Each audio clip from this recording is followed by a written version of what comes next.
दोस्तों, क्रिकेट पलक झपकते ही बदल सकता है और आज पूरी बांग्लादेश टीम ने यह सबक मुश्किल तरीके से सीखा। कुछ ही दिन पहले बांग्लादेश ने पाकिस्तान को उसी के घर में हराया था। उनका कॉन्फिडेंस आसमान पर था और सबको लग रहा था कि वे फिर से हावी होने के लिए तैयार हैं। लेकिन आज जिम्बाब्वे के खिलाफ जो हुआ, उसने दुनिया भर के क्रिकेट फैंस को पूरी तरह हैरान कर दिया है। एक समय बांग्लादेश 113-2 पर आसानी से आगे बढ़ रहा था और पहली पारी में एक बड़ा स्कोर बनाने की ओर बढ़ रहा था। सब कुछ कंट्रोल में लग रहा था, लेकिन फिर बैटिंग की सबसे चौंकाने वाली नाकामी हुई जो आपने कभी देखी होगी। कहानी टॉस से शुरू हुई। जिम्बाब्वे के कैप्टन ने इसे जीता और पहले बॉलिंग करने का बोल्ड फैसला लिया और यह कितना बड़ा मास्टर स्ट्रोक साबित हुआ। सुबह के हालात में काफी सीन मूवमेंट और तेज बाउंस था। नई बॉल बैट्समैन के पास से उड़ रही थी, अजीब तरह से उठ रही थी और बैटिंग करना बहुत मुश्किल बना रही थी। बांग्लादेश के ओपनर पूरे कॉन्फिडेंस के साथ मैदान पर उतरे, लेकिन जिम्बाब्वे की खतरनाक पेस जोड़ी ब्लेसिंग मुजरबानी और ब्रैड इवांस ने लगातार टेस्टिंग लेंथ पर बॉलिंग की, जिससे बैट्समैन को टिकने का मौका ही नहीं मिला। नई बॉल बहुत अच्छी तरह स्विंग हो रही थी और एक्स्ट्रा बाउंस ने मुश्किलें और बढ़ा दी। दोनों ओपनर सस्ते में आउट हो गए।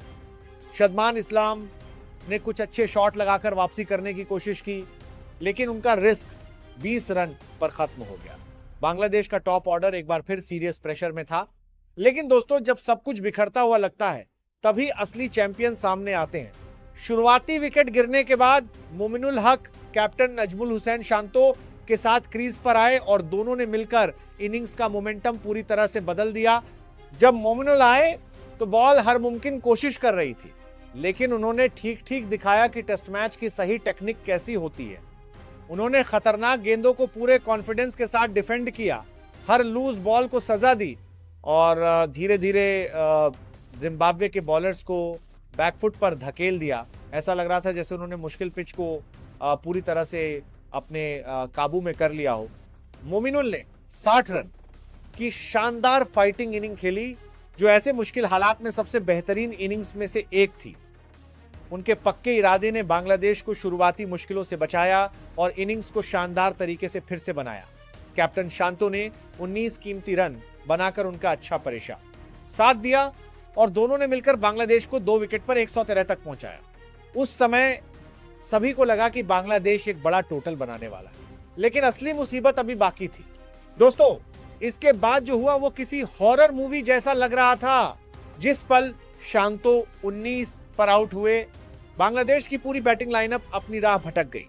सबसे बड़ा झटका तब लगा जब मोमिनुल हक अपनी शानदार 60 रन की इनिंग के बाद आउट हो गए। जैसे ही वह पवेलियन लौटे, बाकी बैटिंग ऑर्डर ताश के पत्तों की तरह ढह गया। सबकी नजरें युवा डेब्यूटेंट तौहीद हृदय पर थीं। फैंस को उम्मीद थी कि यह रोमांचक युवा खिलाड़ी एक निडर पारी के साथ टेस्ट क्रिकेट में अपनी पहचान बनाएगा। बदकिस्मती से प्रेशर बहुत ज्यादा साबित हुआ। उनका डेब्यू निराशाजनक रहा, क्योंकि वह आउट होने से पहले सिर्फ 3 रन ही बना पाए। आप एक डेब्यूटेंट को संघर्ष करने के लिए माफ कर सकते हैं, लेकिन बांग्लादेश के सबसे अनुभवी खिलाड़ी मुशफिकुर रहीम का क्या? यह अनुभवी खिलाड़ी भी असर डालने में नाकाम रहा। सिर्फ 9 रन बनाकर पवेलियन लौट गया। फिर आए अमित हसन, जो सिर्फ 4 रन पर सस्ते में आउट हो गए। क्या आप यकीन कर सकते हैं, एक टीम जो 113 रन पर 2 विकेट खोकर पूरी तरह कंट्रोल में दिख रही थी, अचानक सिर्फ 140 रन पर आउट हो गई। बांग्लादेश ने अपने बचे हुए 8 विकेट सिर्फ 27 रन पर गंवा दिए, जिससे हाल के दिनों में बैटिंग की सबसे बड़ी गिरावट हुई। आखिरी सेशन में जिम्बाब्वे के बॉलर जबरदस्त थे। उनकी डिसिप्लिन लाइन और लेंथ ने बांग्लादेश की बैटिंग लाइनअप की हर कमजोरी को सामने ला दिया, जिससे मेहमान टीम के पास कोई जवाब नहीं बचा। अब सबसे बड़ा सवाल यह है, बांग्लादेश से गलती कहां हुई? क्या पिच सच में इतनी खतरनाक थी कि 150 रन भी नामुमकिन थे? बिल्कुल नहीं। अगर मोमिनुल हक उसी पिच पर टिके रहकर शानदार 60 रन बना सकते थे, तो बाकी बैटिंग लाइनअप वैसा ही सब्र और पक्का इरादा क्यों नहीं दिखा सका? इस अविश्वसनीय गिरावट के बाद बांग्लादेश के खिलाड़ी, कोच और फैन यही सवाल पूछेंगे।